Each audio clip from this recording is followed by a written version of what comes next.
Bismillah. Assalamualaikum warahmatullahi wabarakatuh. Alhamdulillah rabbil alamin. Wa bihi nasta'inu ala umuri dunya waddin. Salatu wassalamu ala asrafil anbiya'i wal mursalin.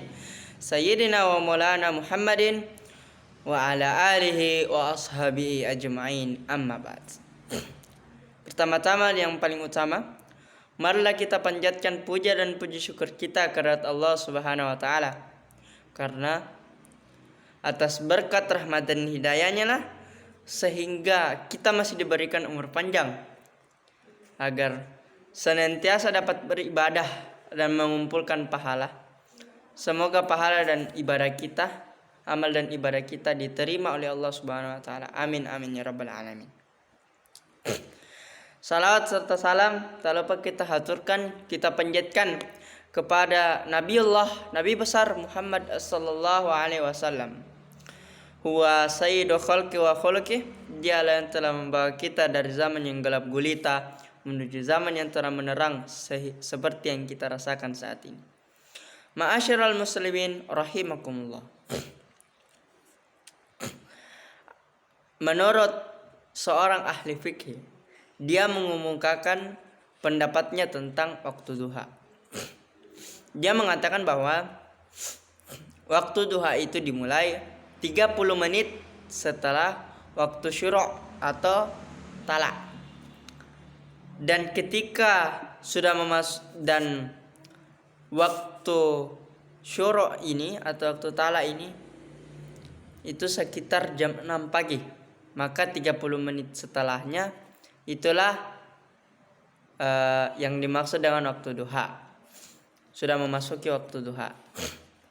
Kemudian dia menjelaskan lagi, apabila sudah memasuki waktu duha ini, dianjurkan untuk mengamalkan atau melaksanakan amalan-amalan yang telah dianjurkan oleh Rasulullah Shallallahu Alaihi Wasallam.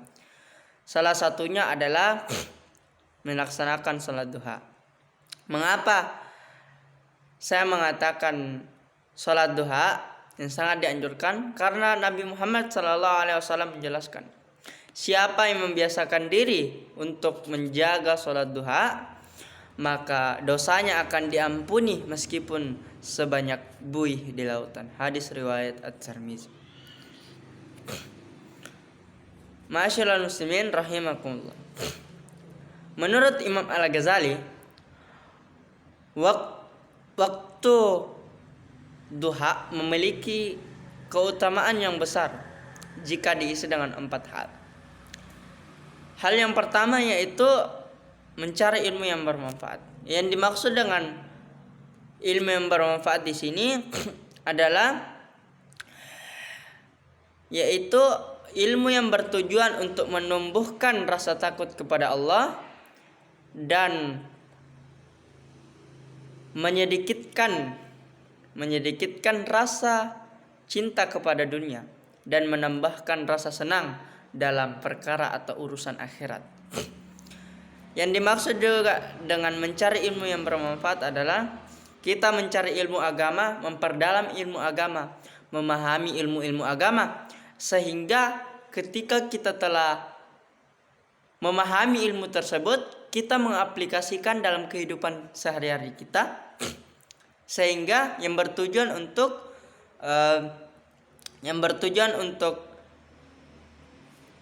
pastinya untuk terhindar dari api neraka, dan pastinya juga agar kita selamat dunia dan akhirat. Tak terlebih lagi agar kita dapat masuk ke surganya Allah Subhanahu wa taala. Amin amin ya rabbal alamin. Hal yang kedua yaitu beribadah. Mengapa beribadah? Yang dimaksud dengan beribadah di sini ada yang perlu digarisbawahi yang dimaksud dengan beribadah di sini, yaitu di dalam surah Al-Ankabut ayat 45 yang berbunyi, wa aqimus shalah inna sholata tanha anil fahsya'i wal munkar. Dan dirikanlah salat, sesungguhnya salat itu mencegah dari perbuatan keji dan munkar. Jadi salat itu bisa menghindarkan kita dari perbuatan keji dan mungkar. Tetapi yang perlu kita pahami di sini, meskipun sekonsisten apapun kita melaksanakan amalan atau sunnah-sunnah yang dianjurkan oleh Rasulullah SAW, tetapi kita tidak melaksanakan yang dimaksud dengan yang biasa kita sebut dengan salat 5 waktu, yaitu salat subuh, salat zuhur, salat asar, salat maghrib maupun salat isya, maka pahala-pahala kita itu akan gugur. Mengapa? Karena hukum daripada salat 5 waktu itu adalah fardu. Dan hukum fardu itu adalah bila harus dilaksanakan, bila tidak dilaksanakan maka akan mendapatkan dosa. Dan itu adalah dosa yang sangat besar. Dan apabila kita melaksanakan sunnah, bila melaksanakan sunnah mendapatkan pahala, sedangkan bila tidak melaksanakan sunnah akan rugi. Jadi bila kita jadi konsep daripada kita melaksanakan salat rawatib, salat qabliyah, salat ba'diyah itu adalah menyempurnakan daripada salat fardu kita. Kemudian hal yang keempat adalah beramal soleh. Mari kita kutip atau kita menengok sedikit di hadis Arba'in An-Nawawi. Hadis pertama di kitab Arba'in An-Nawawi menjelaskan tentang niat. Inna a'malu binniyat. Semua perbuatan yang kita buat itu tergantung daripada niat kita. Mengapa saya mengatakan demikian?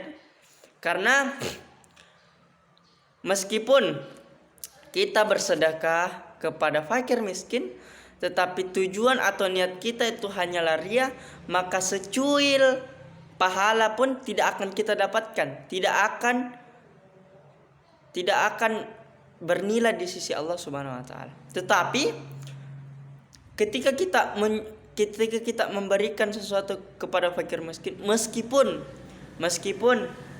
sesuap nasi, tetapi dengan hati dan niat yang ikhlas, maka itu akan ternilai di sisi Allah Subhanahu wa taala. Dan hal yang keempat yang dianjurkan oleh Imam Al-Ghazali yaitu adalah mencari rezeki. Allah menurunkan rezekinya tiap hari pada pagi harinya. Kemudian Rasulullah SAW bersabda, bangunlah pagi hari untuk mencari rezeki dan kebutuhan-kebutuhanmu. Sesungguhnya pada pagi hari terdapat barakah dan keberuntungan. Hadis riwayat At-Tirmizi. Waktu duha ini merupakan waktu untuk mencari rezeki dan untuk diri sendiri juga keluarga. Hadirin yang dimuliakan oleh Allah Subhanahu wa taala, mungkin hanya ini yang bisa saya sampaikan, lebih kurangnya mohon dimaafkan. Wallahu muwaffiq ila aqwamit thariq, wallahu musta'an wa alaihi tiklan. Assalamualaikum warahmatullahi wabarakatuh.